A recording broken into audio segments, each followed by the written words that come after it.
जी, अस्सलाम वालेकुम बच्चों, कैसे हो? ठीक हो सब? हमारा जो एक टॉपिक है एस्केप वेलोसिटी, लॉन्ग क्वेश्चन है। इंशाल्लाह इसको डिस्कस करेंगे। आज का आपका टॉपिक यही है। आपको नाम से पता चल रहा है कि एस्केप वेलोसिटी। एस्केप का मतलब क्या होता है? फ़रार होना, निकलना, किसी भी फील्ड से आपका एग्ज़िट होना, that is called as escape. अब यहाँ पे एस्केप वेलोसिटी से क्या मुराद है कि हमने किसी ऑब्जेक्ट को ज़मीन की ग्रेविटी से बाहर फेंकना है। तो मतलब आप क्या कह रहे हैं, एक बॉल को मैं मिसाल के तौर पे अब वर्टिकली ऊपर फेंकता हूँ तो वो किसी हाइट पे जाएगा, वापस आ जाएगा। मैं फिर फेंकूंगा, फिर वो किसी हाइट पे जाएगा, फिर वापस आ जाएगा। तो होगा क्या कि वो हर पॉइंट के ऊपर वो ज़मीन की ग्रेविटी पे वापस आ जाता है या ज़मीन की सरफेस पे वापस आता है। हमने क्या करना है, हमने उसको इतनी वेलोसिटी से थ्रो करना है कि वो ज़मीन की ग्रेविटी से बाहर निकल जाए, तो उसको हम बोलते हैं एस्केप वेलोसिटी। तो देखिए क्या है इसके अंदर है, the initial velocity of an object, यानी कि किसी भी ऑब्जेक्ट की वो initial velocity with which it goes out of the earth gravitation field, जिससे वो अर्थ की ग्रेविटी से बाहर निकल जाए, उसको हम क्या बोलेंगे? Escape velocity. दोबारा सुन लें कि किसी भी ऑब्जेक्ट को जिस वक्त आप थ्रो करें तो वो ज़मीन की ग्रेविटी से बाहर चला जाए, तो जिस वेलोसिटी से हम उसको थ्रो करेंगे that is called as escape velocity. तो आज हम वही कैलकुलेट करके देखेंगे कि एस्केप वेलोसिटी क्या है, उसकी वैल्यूज़ क्या हैं और क्या रिलेशन है जिसको हम प्रूव करेंगे। अभी डेरिवेशन ऑफ फार्मूला में देखें कि हमने बॉडी को जिस वक्त थ्रो करना है तो हमने थ्रो करना है उसको अपवर्ड। जब उसको अपवर्ड थ्रो करना है तो ज़ाहिर बात है किसी वेलोसिटी वी के साथ थ्रो करेंगे। अब जितनी हम उसको थ्रो करेंगे उतना ही उसको वेलोसिटी आएगी, हम इनडायरेक्टली कह सकते हैं उतनी काइनेटिक एनर्जी गेन करेगा वो। तो मतलब यहाँ पे क्या है, कहते हैं escape velocity correspond to the initial kinetic energy gain by the body. यानी कि डिपेंड किस पे कर रहा है? ये डिपेंड कर रहा है कि इनिशियल कितनी वेलोसिटी हम उस ऑब्जेक्ट को दे सकते हैं। अब हम ज़्यादा वेलोसिटी देंगे तो ज़्यादा एस्केप वेलोसिटी होगी, हम कम वेलोसिटी देंगे तो इसका एस्केप वेलोसिटी भी कम होगी। तो इनडायरेक्टली हम क्या कहेंगे, काइनेटिक एनर्जी ज़्यादा या कम होगी। मतलब अगर एक किसी ऑब्जेक्ट को आप थ्रो करते हैं उसकी वेलोसिटी कम है तो हम कहेंगे जिसकी एस्केप वेलोसिटी कम है या उसकी काइनेटिक एनर्जी कम, तो कभी भी अर्थ की ग्रेविटी से बाहर नहीं निकलेगा। तो हमने क्या करना है, उसको इतनी ग्रेविटी देनी है कि वो अर्थ की ग्रेविटी से, इतनी एनर्जी देनी कि वो अर्थ की ग्रेविटी से बाहर चला जाए, तो उसको हम क्या बोलेंगे? Escape velocity. अब इस केस में जो इनिशियल काइनेटिक एनर्जी है उसका फॉर्मूला मैंने आपके सामने लिखा कि kinetic energy is equal to half M V square. ये वो इनिशियल वेलोसिटी है जो प्रोवाइड करनी है इनिशियली। अब इस केस में हमें क्या करना पड़ेगा, हमें बॉडी को बाहर थ्रो करने के लिए कुछ ना कुछ वेलोसिटी देनी पड़ेगी। अब जितनी भी हम वेलोसिटी देंगे उसकी वजह से काइनेटिक एनर्जी है, और जिसको बॉडी को ऊपर की तरफ थ्रो करेंगे तो उसकी वजह से वर्क डन करना पड़ेगा।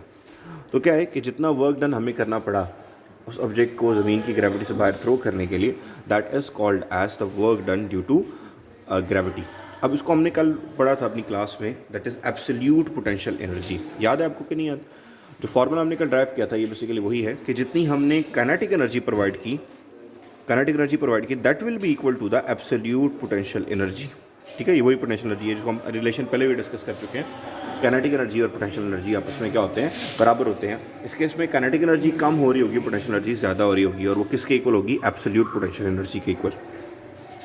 तो एब्सोल्यूट पोटेंशियल एनर्जी का ड्यू टू ग्रेविटी या due to surface of earth जो फार्मूला बनेगा that is equal to Gmm/r।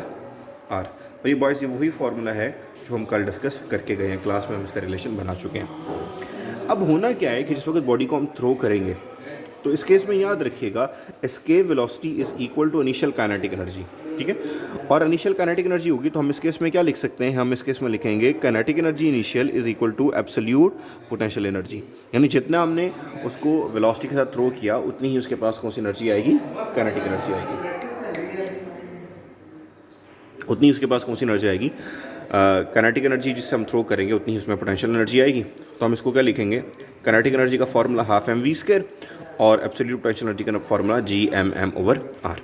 यहाँ पे देखेंगे m से कैंसिल आउट हो जाएगा और ये 2 यहाँ पे क्या हो रहा है? डिवाइड, इधर आके क्या हो जाएगा? मल्टीप्लाई, तो ये रिलेशन बचेगा। हमें यहाँ से इसके स्केयर की वेलोसिटी नहीं कैलकुलेट करनी है, हमें सिर्फ यहाँ पे वेलोसिटी कैलकुलेट करनी है। तो आप क्या करें? दोनों साइड पे स्केयर रूट लें। जब दोनों साइड पे स्केयर रूट लेंगे तो आपके पास जो स्केप वेलोसिटी का फॉर्मूला आएगा वो ये है। ठीक है, तो ये जो फार्मूला मेरे सामने लिखा हुआ है that is the formula of escape velocity. लेकिन हम इसको थोड़ा और मॉडिफाई भी कर सकते हैं। इसको मॉडिफाई करने से पहले हम कुछ बातें डिस्कस कर लें। आपके पास इसमें जी नज़र आ रहा है, इसमें एम नज़र आ रहा है और इसमें आर नज़र आ रहा है। जी किसको रिप्रेजेंट कर रहा है? That representing the gravitation. M represent कर रहा है यहाँ पे मास ऑफ अर्थ और आर रिप्रेजेंट कर रहा है इसको रेडियस ऑफ अर्थ। अच्छा, तो इसका सेकंड फॉर्म क्या होगी? सेकंड फॉर्म इसकी ये है कि जब अर्थ की ग्रेविटी पर मूव करता है तो उसको फोर्स लगती है। वो जो फोर्स लग रही है F is equal to G M M over R. ये वही फार्मूला जो आपने 9th क्लास में पढ़ा था, F is equal to G M1 M2 over R square. यहाँ पे हमने दो मैसेस की बात की है, एक मास ऑफ अर्थ है, दूसरा आपके पास मास ऑफ ऑब्जेक्ट है। ठीक है, तो ये फार्मूला बनेगा F is equal to G M M over R square. तो F is equal to W, W is equal to M G. जी, तो आपके पास फार्मूला है। तो फार्मूला आपके पास फोर्स का है, F is equal to W और W is equal to M G. तो इस एफ की जगह पे हम एम जी पुट कर सकते हैं। तो इस पॉइंट पे मैस और मैस कैंसिल आउट होगा, बाकी बचेगा G is equal to G M M over R square. तो ये हमारे पास फार्मूला कैंसिल होने के बाद जो मेरे को फार्मूला बनेगा वो ये बनेगा। अब इस केस में देखें, ये जो फार्मूला ऊपर हमने निकाला इसमें हमें किसकी वैल्यू चाहिए? हमें चाहिए जी एम ओवर आर की, और यहाँ पे आपके पास क्या है? G M over R square. आप एक काम करें, जो आर का स्क्वायर यहाँ पे नीचे डिवाइड हो रहा है, इसको एक आर को यहाँ पे मल्टीप्लाई करें, हम इसको ऐसे लिख सकते हैं। ठीक है, मैंने क्या किया, यहाँ पे दो आर है, एक आर को मैं यहाँ पे ले गया तो बनेगा G R is equal to G M over R. तो मैं क्या करूँगा, जी एम ओवर आर की जगह क्या पुट कर रहा हूँ मैं? जी आर पुट कर रहा हूँ। ठीक है, तो जी कितना है आपके पास? 9.8। और रेडियस कितना आपके पास? ये रेडियस बेसिकली अगर आपको याद हो तो रेडियस की वैल्यू क्या होती है? That is about 6400 kilometre. Radius of earth ये होता है, अगर आपको नहीं याद तो उसको ज़हन में रखिएगा, 6400 किलोमीटर। तो 2 जी की वैल्यू उसकी पुट करें, आर की जगह उसकी वैल्यू पुट करें, तो आपके पास वेलोसिटी कितनी आएगी? दैट इज़ 11.2 किलोमीटर्स पर सेकेंड। तो ये बेसिकली वो एस्केप वेलोसिटी है जो हम किसी भी बॉडी को प्रोवाइड करें तो वो ज़मीन की ग्रेविटी से एस्केप हो जाएगा। इसको नोट करें, इसमें क्वेश्चन हो तो मेरे से डिस्कस करें।